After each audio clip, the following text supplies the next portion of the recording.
የልጅ ኢያሱ ኮር አህዶች በጥምረት አምባሰል ላይ በበርካታ ግንባሮች ባደረጉት ተጋድሎ ታላቅ ድል አስመዘገቡ።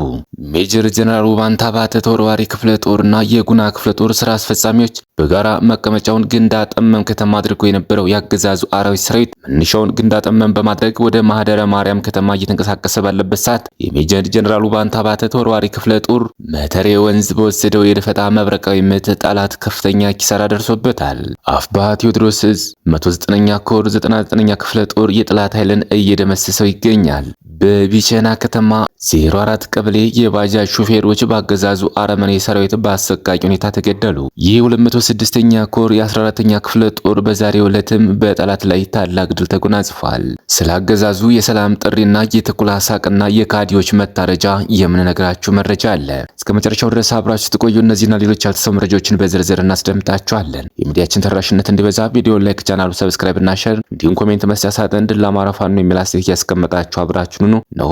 ወደ መረጃችን ገባ። የልጅ ኢያሱ ኮር አህዶች በጥምረት አምባሰል ላይ በበርካታ ግንባሮች ባደረጉት ተጋድሎ ታላቅ ድል አስመዘገቡ። ልጅ ኢያሱ ኮር በሁሉም የአምባሰል አካባቢዎች በበርካታ ግንባር የብልጽግናው አራዊት ሰራዊት የፋኖ ይዞታዎችን እቆጣጠራለሁ በሚል ቅዠት የማጥቃት እንቅስቃሴ እያደረገ ያለ ሲሆን በልጅ ኢያሱ ኮር ስር የሚገኙት ክፍለ ጦሮች ከባድ ትንቅንቅና ተጋድሎ አድርገው በመመከትና መልሶ ማጥቃት በማድረግ ከባድ ሰብአዊና ቁሳዊ ኪሳራ በማድረስ ወደ መጣበት መልሰው ድል አስመዝግበዋል። ሜሊክስ ልጅ ኢያሱ ኮር 23ኛ ክፍለ ጦር ከጊሸን ወደ ደልባና ጂጎዶ ለመንቀሳቀስና ለመቆጣጠር አስቦ የማጥቃት ውጊያ ቢከፍትም በመከላከል ብሎ መልሶ ማጥቃት በማድረግ ድባቅ መተው ወደ መጣበት እንዲመለስ አድርገውታል። በሌላኛው ግንባር መነሻውን ከውጫሌ ከተማና ከማርዬ ያደረገ ጠላት ያለ የሌላ ኃይሉን ተጠቅሞ ወደ ደብል በምድር በመካናይዝድ ታንክና መድፍ ታግዞ በሰማይ በአየር ኃይል ድሮን ታግዞ ማጥቃት ቢያደርግም በ4ኛው ክፍለ ጦር ድብል ላይ እየተመታ ይገኛል። እንዲሁም በትናንትናው ዕለት የልጅ ኢያሱ ኮር የኮር ቃኝ ቦርጊሳ ከተማ ደፈጣ በመጣል ከመርሳ ወደ ውጫሌ ዙፋን ጠባቂ ሰራዊትን እያጓጓዘ ባለበት በደፈጣ ውጊያ ያገዛዙን ኃይል ሙትና ቁስለኛ በማድረግ ድል አስመዝግበዋል።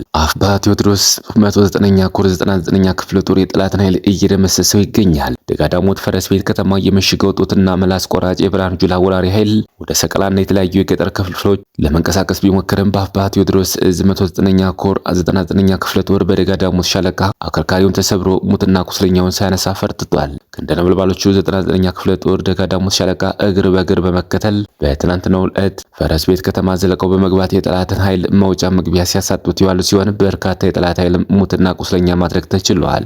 ለሁለት ቀናት ለአስጨራሽ ፍልሚያ ያደረገው 206ኛ ኮር በተለያዩ ግንባሮች ድል ተቀዳጅቷል።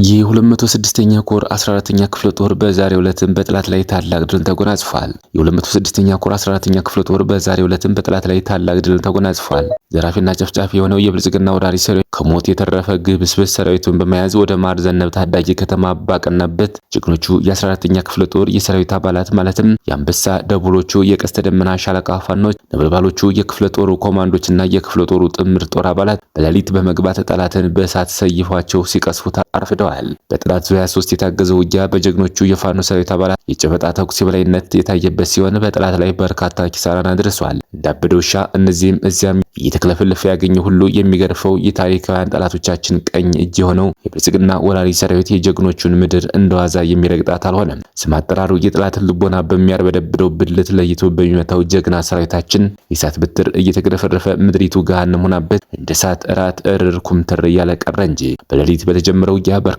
ቁጥር ያለው የጠላት ኃይል እየተቀጠቀጠ ሲሆን ጠላት አስክሬኑና ቁስለኛውን ሲጎትት ውሏል። በውጊያውም አንድ አይሱዝ አስክሬን ተነስቷል። 3 አምቡላንስ፣ 3 ፓትሮል ቁስለኛ የተነሳ ሲሆን ከዚህም መካከል 3 አምቡላንስ ቁስለኛ ሆስፒታል ገብቷል። 3 ፓትሮል ቁስለኛ ደግሞ በራሱ በጠላት ካምፕ ለመታከም ገብቷል። በቢቸና ከተማ 04 ቀበሌ የባጃጅ ሹፌሮች በአገዛዙ አረመናዊ ሰራዊት በአሰቃቂ ሁኔታ ተገደሉ። በቢቸና ከተማ የሚገኘው የአገዛዙ አረመናዊ ሰራዊት በፋኖ ምት ተስፋ በመቁረጥ ንጹሃንን አማራዎች ላይ አፈሙዝ በማዞር ንጹሃንን በመግደል አረመናዊ ተግባሩን እያሳየ ይገኛል። የአገዛዙ አረመናዊ ሰራዊት ታህሳስ 15 ከምሽቱ 1 ሰዓት ከሩብ የባጃጅ ሹፌሮች ላይ በመተኮስ በአሰቃቂ ሁኔታ በመግደልና ከባድ ቁስለኛ በማድረግ የንጹሃን ባጃጆችን አቃጥሏል። ይህ አገዛዙ የሰላም ጥሪ የተኩላ ሳቅና የካዲዎች መታረጃ። አገዛዙ በወሰገነት ላይ የፈጸመው ግድያ በየሚዲያው የሚለፈልፈው የሰላምና የምህረት ጥሪ ከልብ የመነጨ ሳይሆን በትግሉ መስመር ላይ ያሉ ቆራጥ ወጣቶችን አጥምዶ ለመጣል የተዘረጋ የሞት መረብ መሆኑ በጋድ ያረጋገጠ ድርጊት ነው። ሰላምን እንደ ሽፋን ምህረትን ደግሞ እንደ ማታለያ የሚጠቀሙ የተሸከመው ይህ አገዛዝ ቃሉን አምኖ የገባውን ወጣት ውበት ሰገነትን ረሽኖታል። አረመኔው አገዛዝ አስመሳይነት እንደ ስልት በመጠቀም በአንድ በኩል ለድርድርና ለሰላም ዝግጁ መሆኑን እየሰበከ በሌላ በኩል ግን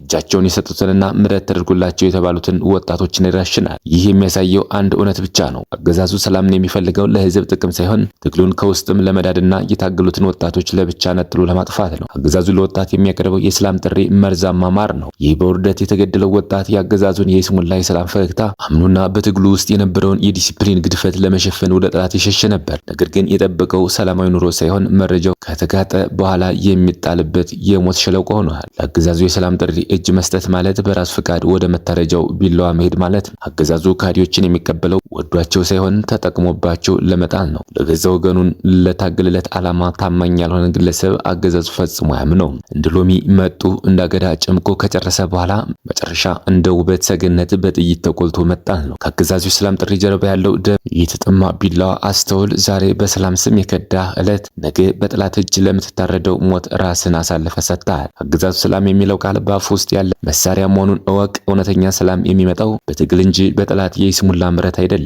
በክብር ቁመህ በትግል መስመር ላይ ዋጋ መክፈል እንጂ በጠላት እጅ እንደ ከብት ታርዶ ከመጣል በሺህ እጥፍ ይበልጣል። አገዛዙ በውበት ሰገነት ላይ የፈጸመው ግድያ የአገዛዙን የሰላም ጥሪ ለሚያምን ሰው ታላቅ ትምህርት ነው። አገዛዙ የሌባና የወንጀለኛ ምሽግ ብቻ ሳይሆን የካዲዎችም ማረጃ ቤት ነው። ተኩላ የሰላም ጥሪ ቢያቀርብ በጎቹን ለመብላት መሆኑን አትርሱ።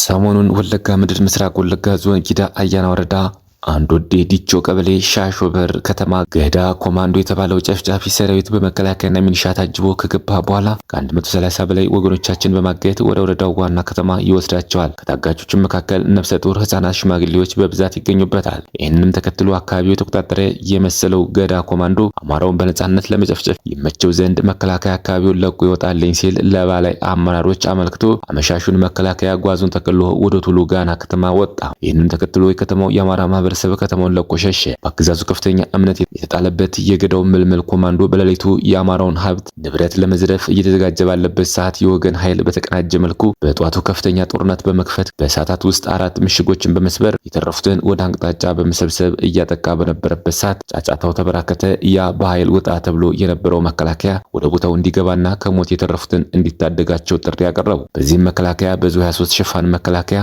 ወደ ቀጠናው መግባቱን ተከትሎ የወገን ኃይል ወደ ኋላ እንዲያፈገፍግ ተደረገ። በመከላከያ ሽፋን የተረፈው ልዩ ኃይል የወገኖቻችን ቤት ማቃጠል፣ ሀብት ንብረቱን ወደ ጊዳ አያና መጫኑን በመከላከያ ሽፋን ቤታቸውን ዘግተው ያልወጡ እናቶችና ህጻናት በነጻነት አረዱ። የአካባቢው ማህበረሰብም መከላከያው ይውጣልን እኛ ራሳችን እንከላከላለን ብለው ቢማጸኑም ሰሚ ጠፋ። ከ10 ያላነሱ ወገኖቻችን ቤታቸው በር ላይ በገዳ ኮማንዶ በመከላከያ ሽፋን ታረዱ። ዛሬም ይሁኑ ተግባራቸውን ለመፈጸም በመከላከያ ታዝለው ወደ ዋጃ እንቅስቃሴ ያደርጉ እንደነበር የዓይን እማኞች ለቢዛሞ ሚዲያ ገልጸዋል። ሁለትና ክቡራን የቻናላችን ቤተሰቦች ለሰዓቱ ያዘጋጀናቸው መረጃዎች እነዚህ መስሎ ነበር። በሌላ የመረጃ ሰዓታችን እስክንገናኝ ድረስ የዩቲዩብ ቻናላችን ሰብስክራይብ፣ ሼር እንደዚሁም ላይክ እያደረጋችሁ ጠብቁን። ቸር ያገናኘን። መልካም ቆይታ